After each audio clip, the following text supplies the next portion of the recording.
Hi, siblings. Welcome to Conversations with My Big Sister. Well, this is a new show for Touch HD. We're very excited to join the family. Today, I have my two amazing friends who are really just going to be having a conversation with me in such a beautiful way. We're going to be unpacking a very important topic, I think, for our society today, and especially for women. But I think men can relate to it as well. So we're going to be talking about not having fathers and also having fathers. So I have Tidimalo Sehlako in the building. I also have Phindile. Her name is Phindi, guys. It's Phindi, but I call her Phindile. Matroshi, everybody knows her as Matroshi in the industry. Yes. And we're basically just going to be having a conversation about those two topics, and just also around the idea of men are trash and niggas ain't shit. So I would like to start with Tidimalo, because Tidimalo, I know that you don't have a dad, and I think it's so important for us to talk about how that affects us as women. I also don't have a dad. My dad passed away. You guys know this, and your dad passed away as well. So I just wanted to know, like, as you're growing up as a young lady, firstly, in fact, where you come from. And in terms of schooling, where did you go in school? Where did you grow up in the Val? And just to unpack that for many of the siblings that don't know about you. Okay, so my journey in the Val was raised by a single young black beautiful woman, and she tried her best to make sure that I had a relationship with my father's side of the family. The day that she gave birth to me was the day that my dad got married to another woman. Yeah. So it starts there, where literally, as I took my first breath, he was saying I do, committing himself to another family. Yeah. And I mean, getting to understand that as a young girl, from the get-go, it feels like rejection. Yeah.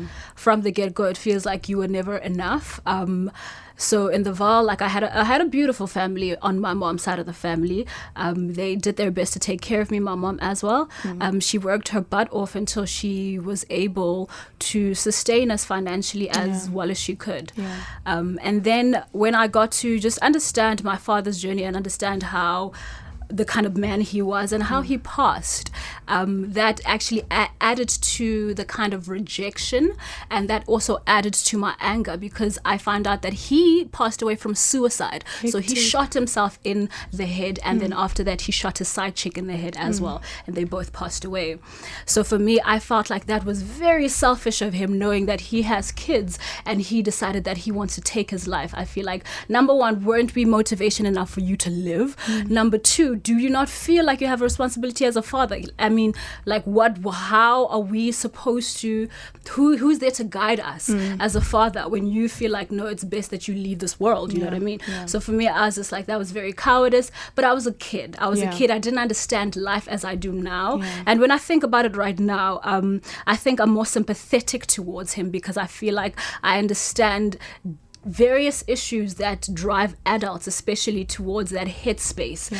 And I understand that life is not always that smooth. So I think from then, being a child and not understanding and just seeing how things played out, and right now being an adult and understanding how life is, I've healed a whole lot, and I love him so much more because I understand that being an adult is not as easy as we think. So we'll get more into that part of you being an adult. I'd like to find out from you, Phindi, you being young and where you come from, and how having a father contributed to you as a kid. Was it the way that we assume that it is, you growing up with a dad and going to school, coming home, having your dad at home?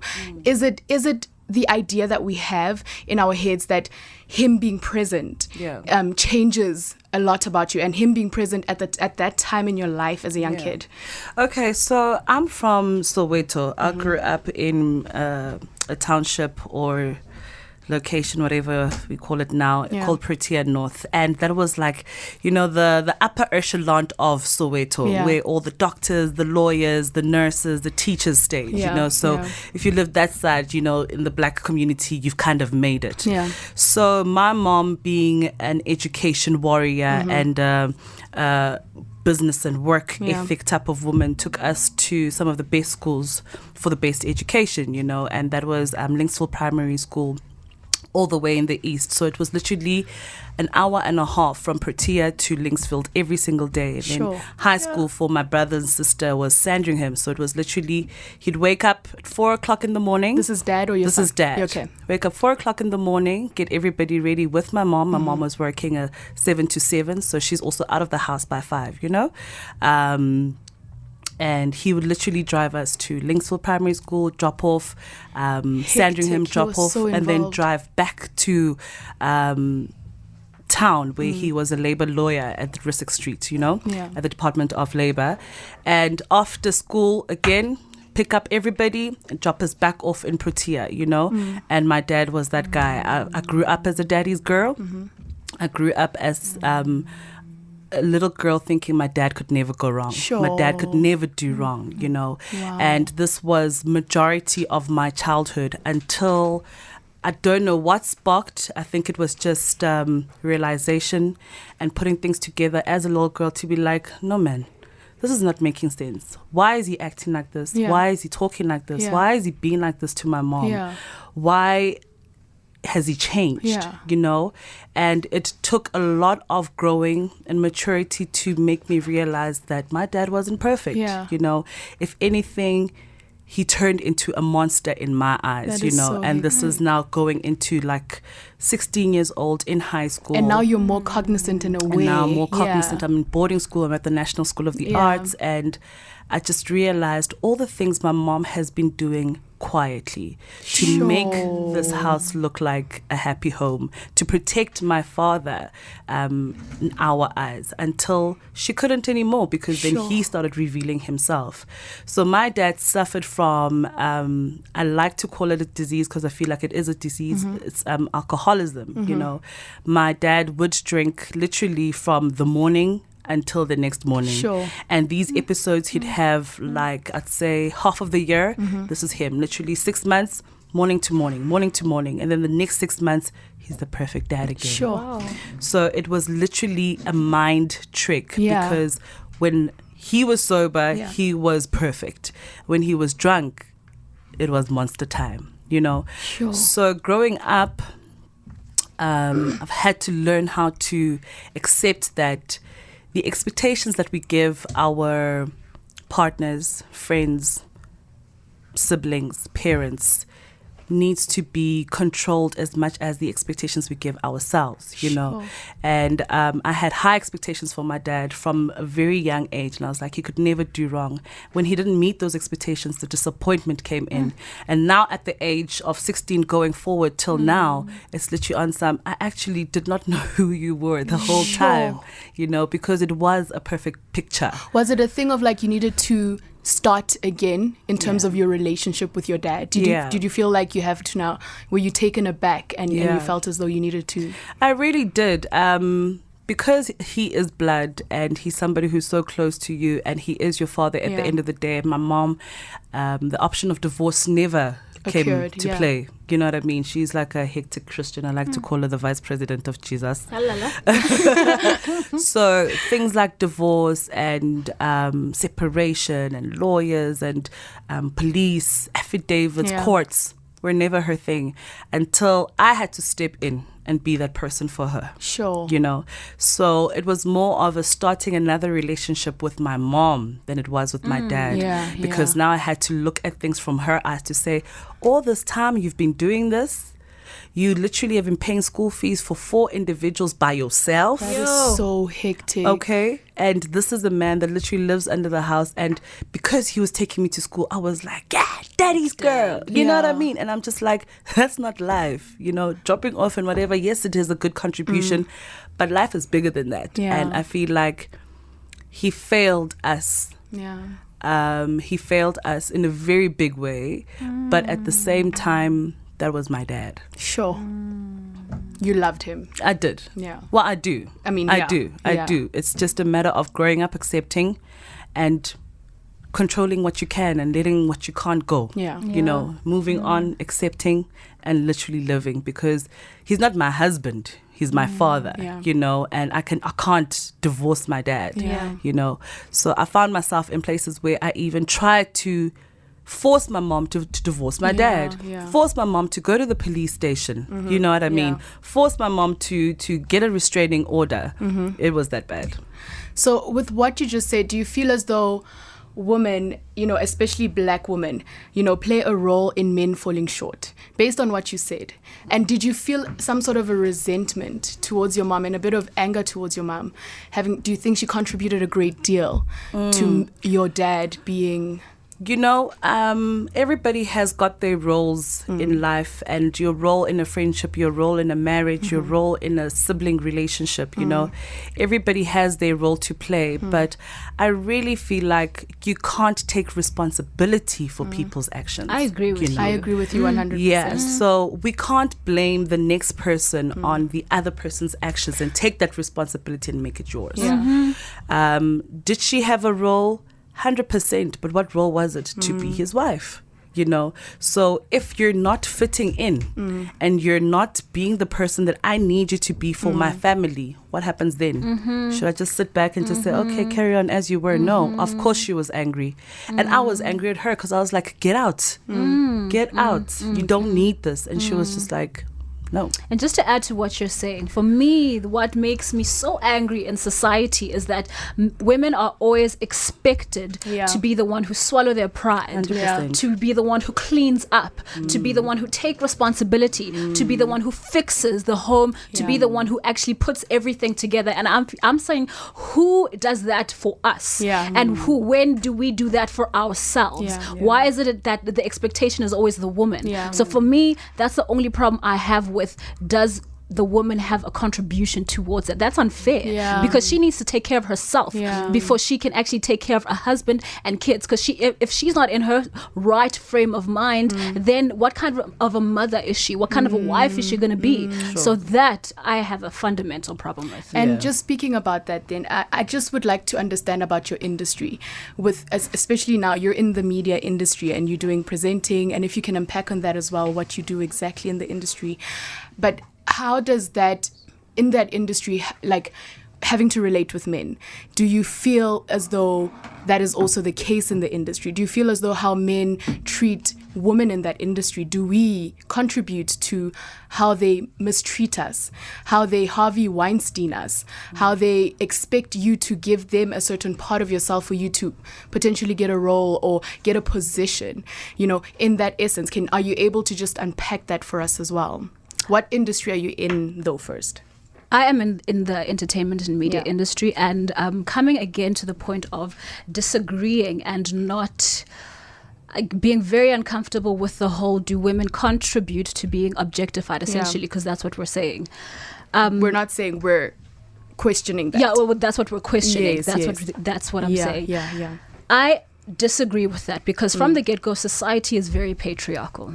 Society is very anchored by men, and most of the decision makers in society, I feel like, are men. And from that point of view, I feel like women have become very submissive and very accepting of men have the power, and therefore we must dance to the tune of their music in order to get forward. And it's very few and far between that you find women who are like, actually, no.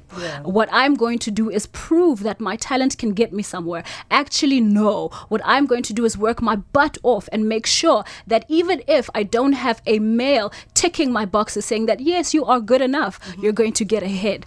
So for me, I feel like women don't contribute. Women just have not had the voice for so long to stand up and be like, I'm not going to be a victim to your patriarchal oppression. So right now, it's so beautiful that we're in an era where women are standing up, where women are saying that, yes, men are trash and they've been treating us like this, and we're not going to stand for it, especially in the media, because decision makers are men, unfortunately. And sometimes right now where we are, we need to call them out. We need to say, I'm done feeling like I need to play towards your tune to get a role or to get a position in being a presenter or to do something in the media. Right now, I think it's a beautiful time for women, because we're not contributing, we're not submissive any longer. We're standing up and saying that we're no longer going to feel like we have no defense, because our defense is our voice.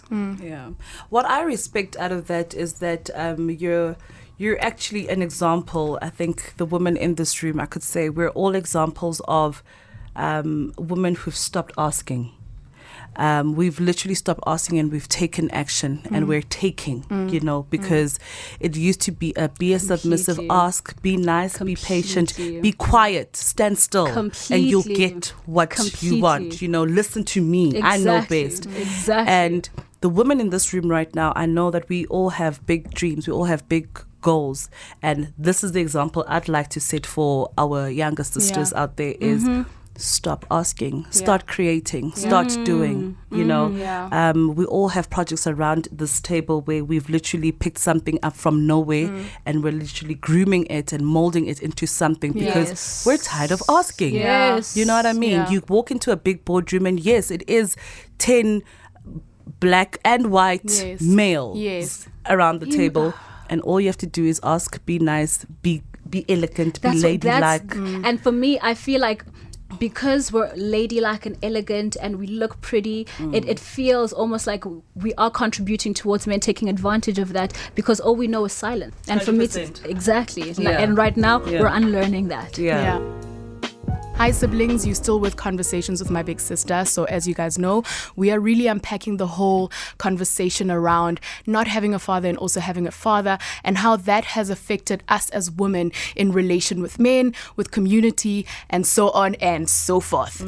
So I'd like to just pick it up from you, Phindi. Yeah. I know that we, just briefly spoke about, your mom and your mom's relationship with your dad. Yeah. And I know that there was a transition in the manner in which your mom would not necessarily, I wouldn't want to say protect your dad, but would protect you guys because I feel like her position in that relationship was she was meant to be a wife, but firstly she was meant to be your mother. Yeah. So she needed to be able to get it to a place where she protects your sanity, especially growing up and going to school. I feel like her position and her actions were really there to, make sure that your journey is as smooth as possible. In the control that she had, I feel like she just really wanted to make sure that your minds and your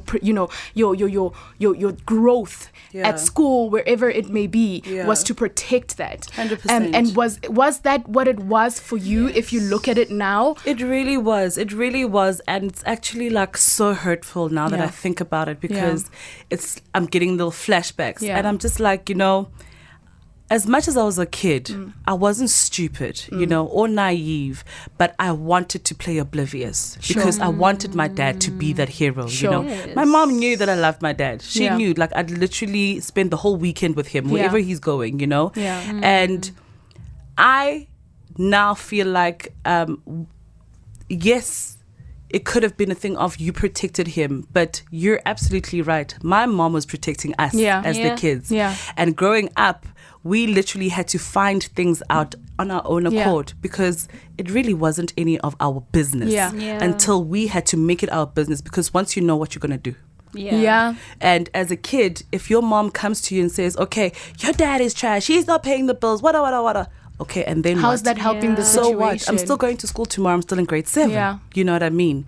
And growing up, I literally used to hear the conversations she'd have with her sisters. And that's why I know my mom did not enable this behavior, but she did accept it because that was her husband. She did keep him. She didn't divorce him. But I used to hear her speaking to her sisters and X, Y, and Z. He did this, he did that, then this, then that. And I was just like, it's going to blow over. And do you think it would be unfair for you as a child or for any kid that's within the same situation? Do you think it would be unfair for them to be angry at their mom? Because I know there are so many kids that are very angry at their mom. They're angry at the fact that mom leave. Like, why aren't you leaving? Like, what the hell, And like, do you think... At that point when I was younger, of course, anger was the natural emotion because that's the most childish emotion. Understanding, listening, dissecting things, evaluating, and listening to the other side of the story. That takes maturity. And for me, anger was going to be a natural thing, and that's why the shell was strong in my head as well. And that shell was created by my mom. And also, I think as well, like you mentioned earlier, it was also the decision you took to just be oblivious. Because I think had you taken the position of not being oblivious and talking out and talking up on that, I think you would have been so frustrated. I would have been a stressed child. I would have been a stressed child. And I think in the environment that I grew up in, I literally used to go to Jessica's house after school, you know, instead of going to aftercare or daycare center. I had a best friend. She was white, had a perfect family, mom, dad, little sibling, cat, dog, you name it, hamster, guinea pig. The perfect family, And I used to go to Jessica's house every day after school. My dad would pick me up at Jessica's instead of waiting at school. And I was just like... That's the picture you have. This is the picture I have. So going home, that's what I want to replicate. You know, I want my mom to kiss my dad. I want my mom to hold dad's hand. But not knowing that my mom probably hated my dad so much. Majority of my childhood. You know what I mean? And she couldn't express that to be like, I am not kissing him because he didn't sleep at home last night. Do you know that? You know what I mean? So if I took that on, I'm sure I was going to be one of those, I don't know what kids. I would have been a mess, babes. Sure. And so today, just for the siblings, they don't quite know what you do and what you do in the industry. If you can just unpack that for us, just let us know what you do so we can really just figure out your relation with men in that industry based on your history with your dad. All right. So I'm from a corporate communications background. I'm from an entertainment background. So I went to NSA to study drama. Then I went to UJ to study corporate communications and fell into radio through all of that and then fell into entertainment. So currently now I have my own company called At Handle and we do PR, which is public relations. We do brand development, events, logistics, and artist management and bookings. So it's very intense within the industry because you're working behind the scenes majority of the time, and behind the scenes is where all the fruit potatoes happen because we need to produce the pretty fruits, you know, for the cameras and stuff for our clients. So a lot of things happen behind the scenes and you would never ever believe until you get inside, until you know somebody who's inside. You'd never believe how rough it is for women in this industry. I mean, it comes to a point where I've seen clients being scared of going to an audition because it's that guy. He asked me out last week, and you know, it's that artist, and I'm going to be the model for the music video. He literally asked me if I was wearing panties while I was sitting on his lap for the music video. You know, it is a dirty industry. It really is, and I'm mainly into the hip hop sector, so it's even worse. You know, women have been given the title of my bitches and hoes, you know, and the men are my dogs, and you know, it's literally that. You walk into a club and men are there for girls, and it's literally a money game. It's a sex game. It's a sexualized industry. Everything is about sex, money, alcohol, and fame. And how have you been able to stop that from happening from you? Like, have you had any interactions of that? Because I know in your space you literally just I don't even know many other females that do what you do, and especially running their own company within this industry. It's literally a handful of females. And so had you had any of those kinds of interactions, and how were you able to curb those interactions, and how are you still able to work within this industry without even, you know, accepting of that kind of behavior? Well, besides the fact that I've got a resting bitch face and I'm just like she really does, guys. She really does. But I've had a lot of instances, moments and situations with men within the industry, from your label managers to your label owners to, you know, the guy who's got the check, you know, and it's literally texts just walking in, like literally you'd walk into the building. I can't say any names. Obviously. Walking into a building and you'd get a text and be like, oh, your short skirt, your wada skirt, your thighs, that ass, oh, your boobs, peach, and what eggplant emojis, you know. The people that you honestly have got no sexual flirting relation with, but he's getting into your DMs like that at the workplace. It happens all the time because, wow, men are trash. That's what it is, you know. And I can't say I haven't been in a situation where it was just smooth sailing from the get-go, you know. Obviously I've had clients who are males and they do respect you and they do, you know, but majority is trash. Sure. And just speaking about that hashtag, like Tidimalo, with you as well, like in your industry, have you experienced this? And if you have, how are you still able to, you know, rise above it and still do what you're doing today? And how are you able to not give into it for the benefit of yourself to become a better woman in this? Because a lot of siblings are listening and a lot of them are now thinking their head spaces are, you know what, maybe let me just give him that one lay, and you know what, I'm gonna make it in just the 1-6, I have this gig. 1-6, I have this gig. How are you able to rise above that train of thought? To be honest, it comes down to foundation. It comes down to what it is that you actually really believe. Because what do you believe before you move forward in that? I am a believer in God, completely and 100%. I'm very faith-filled a lot. And I feel like because I truly believe that I'm made in the image, why is it not that he can open doors for me? That's so good. So I've held on to that because the industry is not something that I've been trying to get into right now. It's been a long time coming. And I started way back, I think I could say 2014, doing the Miss South Africa pageant. And from then you understand, you get to learn and be shocked at how objectified you are as a woman. And the offers come left, right and center because you're feeling like, okay, fine, maybe if I just, you know, as you say, just slip up and just give in, I'll get an opportunity here and there. And you always pull yourself back because of what it is that you believe in, or pull yourself back because of what it is that you feel like anchors you. And from then, I feel like that's how I've been able to not give in. But then again, like in my heart, I feel like I wish women did not have to go through that. Because even when women do that, before, I used to be completely judgmental. I used to look at women and be like, what? You're doing what for what? But you grow up and you understand that life is not black and white and it's not roses. And women are doing that to survive.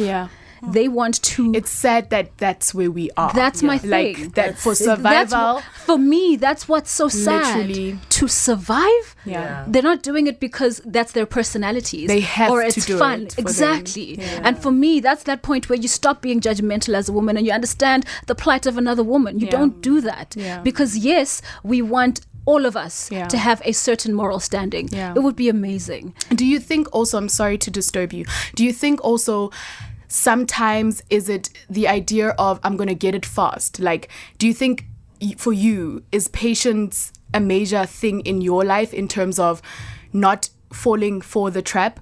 Do you think maybe some women want to do it because they really just want to get this opportunity now so we can get it over and done, or they can wait and until the right opportunity comes their way, then they'll just go with that opportunity? Or do you think, oh my gosh, I just want to get into the door now and I really just want to do it and I'm going to do it this way?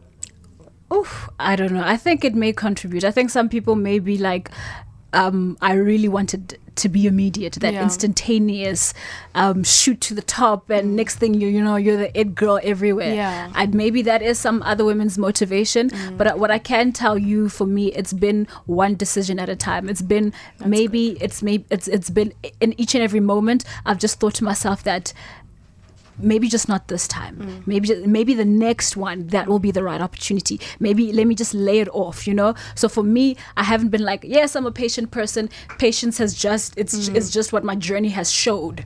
So for me, it's just one decision at a time to be like, okay, not now, girl, not this girl. But also you learn as you go, easy come, easy go. You know, as much, the more you grow and the more you get into situations, the things that you attain, like when you've studied for something, for example, you know, this is just a me example. You've studied for something and this is your dream, it's your goal, you practice, you do the theory, you do the skill, you do the interning, you know. Then when you get that thing, it literally becomes you and becomes your life and it sticks. But the moment it comes easy, I've learned it like literally firsthand. I ain't gonna lie. I've had situations where it's just like, oh man, no, like, let me just fagger you, you know? And it's literally easy come, easy go. Because you really didn't work hard for it. You know what I mean? You really did absolutely nothing. And utilizing your boobs, your breasts and whatever. Yes, that's an easy choice, babes. Sure. Let's be honest. That's an easy choice. Things that you have to think about and stress about, those are the ones. Yeah, that's so true. So for you, Phindi, what is men are trash? Because I feel like a lot of men misunderstand the hashtag. They misunderstand the idea behind it, why it came about. Yeah. And for you, what does it mean to you as a woman? Men are trash. Do you relate to it? You know, when the hashtag and the whole situation started, I think it was this year, right? Like early this year, the hashtag was created. I really didn't get it until a lot of things started happening every week. Yeah. And I was just like, no, but okay, so no one, I get kukuzo munye here. There's no man who's going to say, guys, no. Yeah. I mean, they were stealing students from universities, from walking around the street. Yeah. And you're telling me there was no man who witnessed, no man who knows, no man who, you know, who's in the syndicate somewhere just to say, this is actually trash. Yeah. And I was like, there's no ways, you know, it's literally like, okay, cool. Then there was that. So I do resonate with men are trash, and I really feel like men are trash and they need to do better. And I respect the brothers who know that men are trash and are trying to do better. We were literally in the parking lot the other day in the evening at a restaurant here in Bryanston, and this guy honestly just came to say hi and may I get to know you, and it was in the evening. And a friend of mine, Nadia, she literally jumped out and she was just like, don't talk to me, like move. And he's like, yeah, but there's like 2 security guards here. She's like, I don't care, I just don't want men around me right now. And he was like, wow, we've really hurt you guys, hey? And he walked away. And I was like, that's how bad it is. It's a testament to their behavior. And for you, how do you feel? Does it relate to you? Do you what is men are trash to you? Men are trash for me is breaking the silence. For me, it's not me not being at a dinner table and hearing a man objectify women and being quiet and just giving that nervous laugh, that ha yeah, and then passing it on. Men are trash for me is being able to be like, actually no, men, I disagree with what you're doing. Men are trash is actually showing men that listen, it's enough that you guys do so much to us. And also, how do you feel that as women, we need to put a mirror up to your face to show you that what you're doing is not right? How do you feel treating other women like that? So that in itself shows me that men are trash. Why do we need to call you out on what you're doing in order for you to understand that that is wrong? When it's wrong, guys. You, within yourself, it should be an internal decision, an internal intolerance to such behavior. Why is it that women have to wake you up to be like, guys, fight for us? That's why I believe in men are trash. And I don't like it when men like misunderstand that, because I feel like, okay, I understand we are all angry, but it has to get ugly before it becomes beautiful. Like, we're finally talking, we're finally having a conversation about, we're finally telling men no, we're finally saying what you're doing is wrong, and so it's going to be a mess. It's a mess, yes. It's a mess, yes, on Twitter. But I feel like men need to sit back and really be patient with our mess, because I feel like we'll find our voices within that mess. And once we find it, I feel like there'll be a level of consistency in our communication. And I understand that right now it's so inconsistent, like to the point that men are like, now you guys are using it for the sake of using it. But no, it's just now we feel more empowered to use it. Sure. You know? But I also really feel like we need to look into the boy child, Linda. You know, it started somewhere. The same way we're who we are now, because it started somewhere with our single parents, or, you know, hectic backgrounds at home. The boy child for me is very important in this conversation, because we really need to teach our boys how to treat women, you know. I've watched my younger brother grow up, and I can't be more grateful to God that he is the man that he is now, 100%. You know. And he grew up in a house with women and 2 gents. But he gravitated to the woman more because we were like alpha women, you know what I'm saying? So there needs to be something where we're taking care of the young boys at school, and we're teaching them and saying it's okay to 100%. Be emotional, it's okay to be sensitive, and it's okay to be nice. 100%. But I do think, though, the hashtag of Men Are Trash is not for our boys coming up. I think it's aimed to the men that have grown up. Yeah, but they become the men. That's what I'm saying. That I'm saying that Men Are Trash is targeted at the men that have already become men. Men that didn't get the opportunity of us having to teach them emotional intelligence. Men that unfortunately, were not allowed that opportunity. Sure. So it's targeted at that. And I think it's important that we still do have that hashtag, and we still do speak about what Men Are Trash is to those men that are that have already grown. But for the men that are coming up, you're right. It's so important that we feed their souls. It's so important that we let them know what it's all about in terms of, treating women and what's right, what's wrong. Sure. You're absolutely right in terms of that. Completely. But I do think we still need to have a voice in the space of Men Are Trash for the men that have already grown, that are doing things that are wrong and it's not right. Yeah. And we keep quiet and we not condone, but we don't speak up. We don't speak up. Yeah. And it's important to speak up to those men, but not neglecting having to take care of our young men coming up. But those young men also learn from the men. So if we don't call out from those men, the young men are going to become a replica of those men, because those men are not taking responsibility for their actions. 100%. Yeah. Do you think men ain't shit and men are trash? Is it the same thing? Or what is the difference in those two phrases? Oh, and they say niggas ain't shit. Yeah. I don't think it's the same thing, hey? I also don't. I don't think it's the same thing. I think Men Are Trash is literally speaking to the ills that society is going through right now. And these are things like rape, this is kidnapping, this is Men Are domestic, Trash. Men Are Trash, domestic violence. I think Men Ain't Shit is literally a hashtag for women who've come out of relationships angry, angry and earthing, like literally man dogs you, he cheats on you, he ain't shit.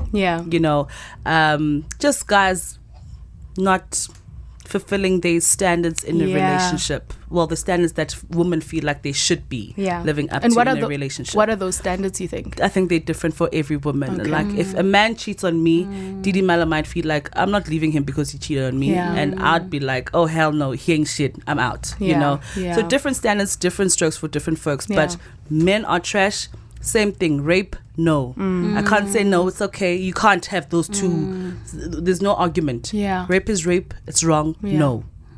Just in my understanding of what niggas ain't shit and Men Are Trash are, for me, the two ideas come from two different parts of the world. Men Are Trash is mainly South African, and came from a lot of the societal and social ills that have happened in South Africa, such as the rapes, such as kidnapping, such as abuse, and also just treatment in relationships, because there have been so many cases in South Africa this year where women have been brutally murdered in relationships. So it stems from those interactions that we have with men. So Men Are Trash, as I understand it, is South African, and niggas ain't shit for me plays more into the American society. So for me, I'm not too sure if in the American society it adds also to the same type of not activities, but same type of social ills that have happened in South Africa, where women have been brutalized and women have been abused. But for me, I know that it's just me being technical in my mind. Like for me, it just feels very geopolitical, where Men Are Trash is very South African and niggas ain't shit just sounds like American, and it sounds like pop culture. For me, it just sounds like pop culture. For me, I feel men ain't shit. For me, I feel it's a level of independence for women. I feel like because so many women sometimes would stay in relationships, maybe let's say financial abuse. They stay in a relationship because, this man financially supports me in my life. But, sometimes women then get that emancipation elevation in terms of working. They get money. And you know what? Actually, I can do things for myself. I can buy myself a car if I want to buy myself a car. I can go shopping if I want to go shopping. Hashtag, you know, it's men like a shit. level. Yeah, you ain't shit. You know, I can do it for myself if I want to do it for I don't need you like that, you know. And a lot of men for a very long time had oppressed women because of that idea. But we are now getting to a level of elevation as women where actually, damn it, you ain't shit. I've been sitting for this, being complacent. You ain't shit, you know. So that's what I get, you know. I understand from it, you know. Makes sense. That's what I understand. But like, I also just wanted to, you know, understand if you were to think, what would you say to your 16-year-old self? Aww. You know, if you were to really sit down and just reflect and think from where you come from and where you are today, ladies, what would you say to your 16-year-old self? Wanna go first, Didi? Okay. And having to have spoken and explored on all of these topics, you know, having a father, not having a father, and especially with you, not having a father, and the hurts and the pains that you went through with no dad, reflecting on that and reflecting on our hashtags, what would you say to yourself? Yo, right now, man, like I smile because I'm just like, baby girl, my baby doll, you need to relax. Yeah.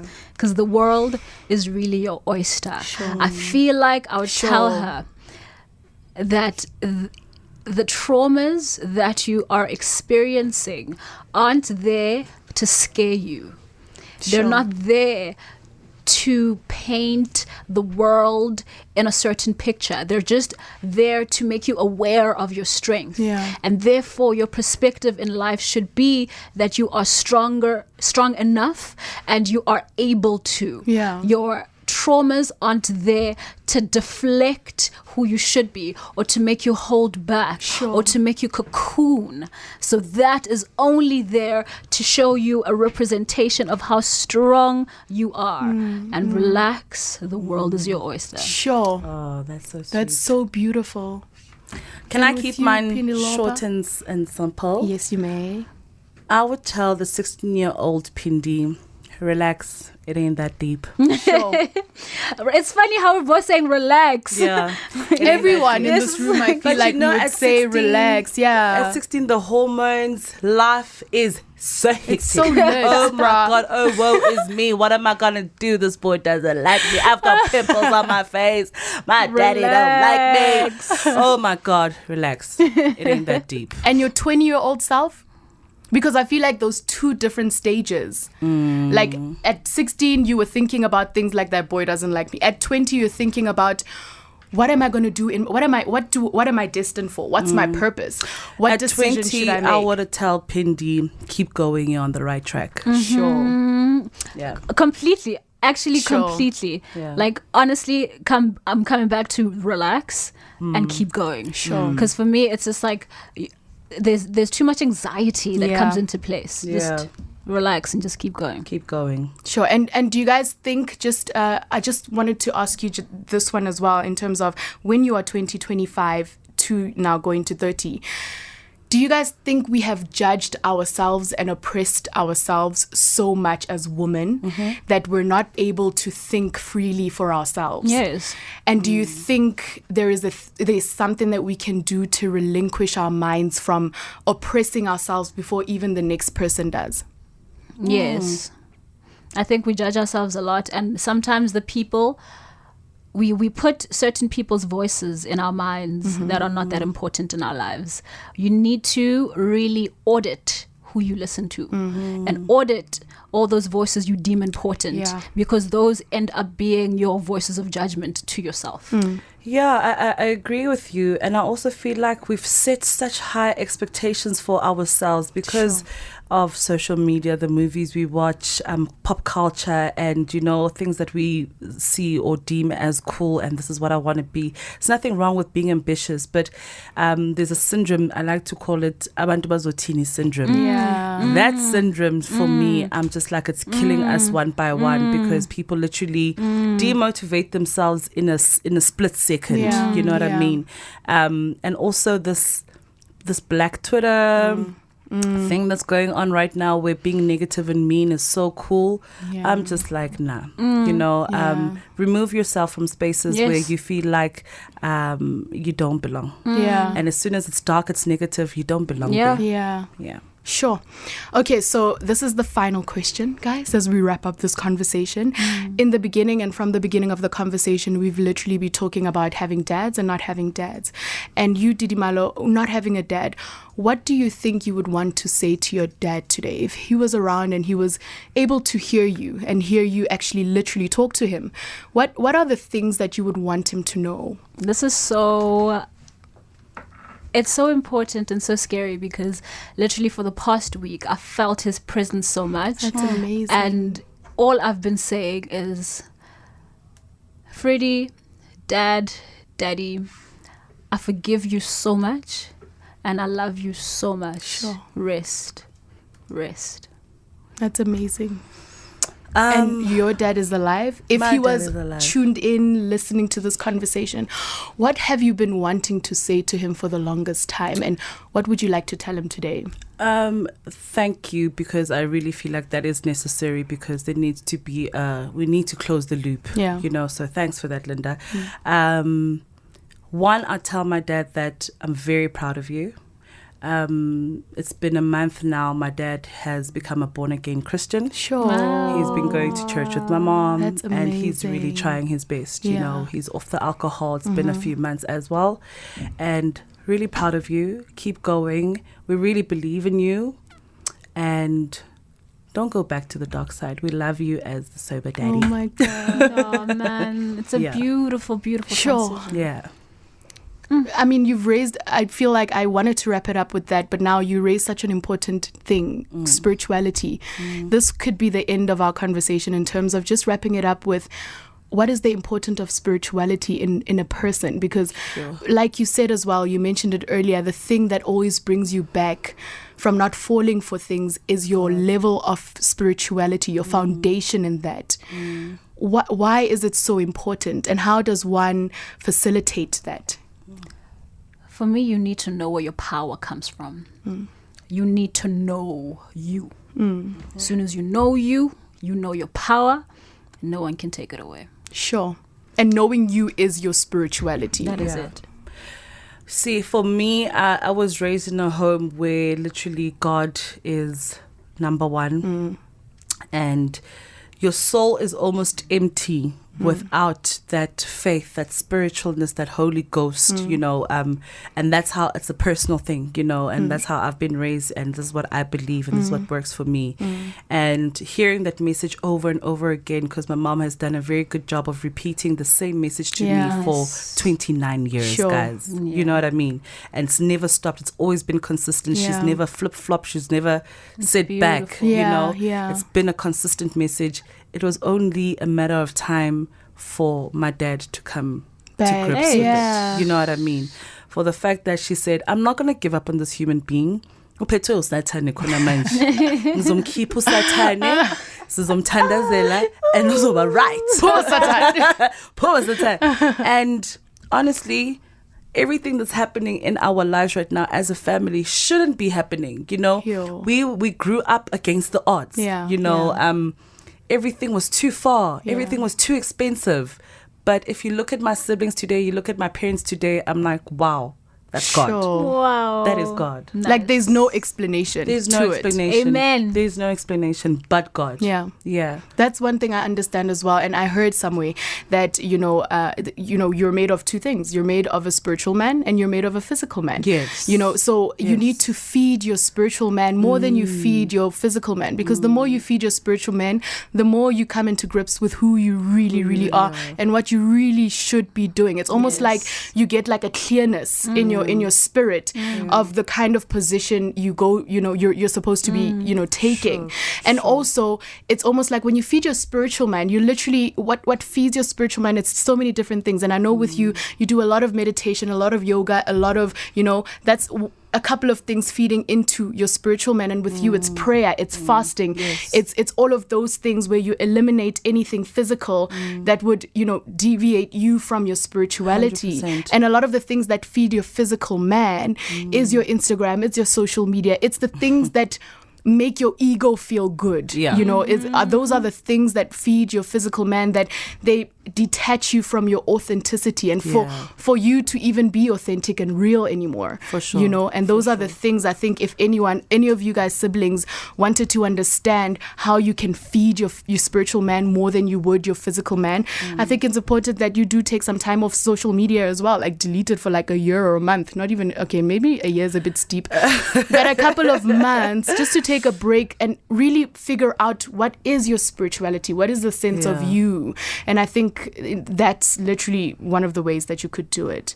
But anyways, guys, thank you so much for your time. Thank you. Thank you for your hearts, for your souls, and just giving us such an amazing conversation and unpacking so deeply as you did, because I really think the siblings out there needed to hear what you needed to say, you know. So thank you so much, ladies. Thank you for having us, and congratulations. Thanks, Mama. Okay, then. And so, guys, we'll see you guys again soon.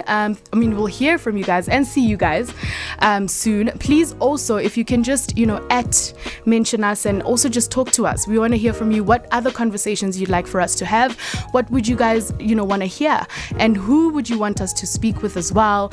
And what are the, you know, those really throat-crunching conversations you really, really want us to talk about, whether it's even sexual molestation, if you'd like for us to unpack on that topic, if it's depression, if you want us to unpack on that, you know, conversation, whatever other conversation that comes to mind, let us know. We are so ready to have those conversations, because we want to be as controversial as we can, and we need you guys to help us be that way. So yeah, so we'll chat soon. Bye, siblings.